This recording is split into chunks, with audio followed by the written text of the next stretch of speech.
Foundations of Amateur Radio. The other day, a friend of mine mentioned in passing that they'd hooked their Home Assistant dashboard to an RTL-SDR dongle to listen to the various ISM bands. If that sounds like gibberish, let me elaborate. Home Assistant is a tool that, among other things, allows you to control devices throughout your house. Think lights, vacuum cleaner, air conditioning and power sockets. It turns out that there are various plugins that allow you to connect it to a tool called RTL-433. More on that in a moment. ISM, or Industrial, Scientific and Medical, is a global collection of 13 radio bands regulated by the ITU, the International Telecommunications Union, where devices are permitted to transmit all different types of signals. Think microwave ovens, NFC or near-field communications, Wi-Fi, Bluetooth, but also weather stations, security devices, battery monitors, tyre pressure monitors, remote keyless entry, garage door openers and plenty more. The most well-known ISM band is 433 MHz. But the most used ones are those we think of as Wi-Fi bands, 2.4 and 5.8 GHz. It sometimes comes as a surprise that Bluetooth and Wi-Fi share the same frequencies with each other and many different bits of technology.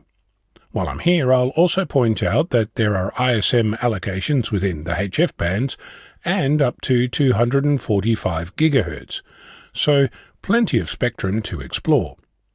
A different friend heard about my challenges with two remote controls, came by for a coffee and dropped off a frequency counter and left me to determine what type of remotes I had in my hands, since labelling was absent.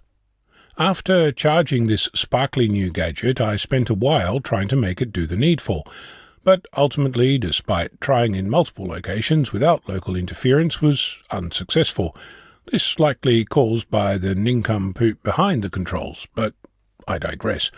It occurred to me that an RTL-SDR dongle is perfectly suited to the job, as long as I can scan through the various frequencies and discover just which ones were associated with my cantankerous remotes. As is my wont, I got distracted by installing RTL-433. I have to tell you, just plugging in an antenna into an RTL-SDR dongle, I'm currently using my 2 meter and 70 centimeter dual band antenna, running the tool and looking at the log, in the last half hour alone I've seen 372 reports, across 16 devices, including several cars and a truck, weather stations, security devices and plenty more. Half an hour later we're up to 22 devices and 771 reports. And 24 hours in, we're up to 128 devices, nearing 17,000 reports. I'll note that this is using an RTL-SDR dongle, no fancy radio, no filtering, no interference rejection, all straight from the device. As you might expect, the reports keep trickling in.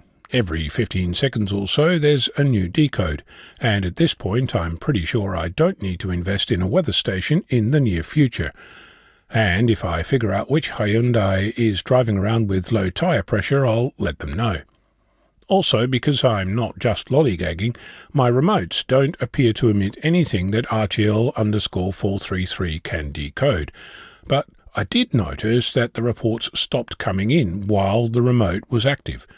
So I suppose that's progress. In case you're wondering, within 50 things you can do with a software-defined radio, this is number 11, read your neighbour's sensors. At this point I hear the calls from the peanut gallery, but this isn't amateur radio. To which I say, really? In other words, amateur radio is what you make it, and right now I'm interested in figuring out why my remotes are acting up, and what better way than to play with radio, at whatever frequency takes my fancy. I wonder if there's any HF gadgets I can monitor. I'm Ono, Victor Kilo 6, Foxtrot Lima, Alpha Bravo.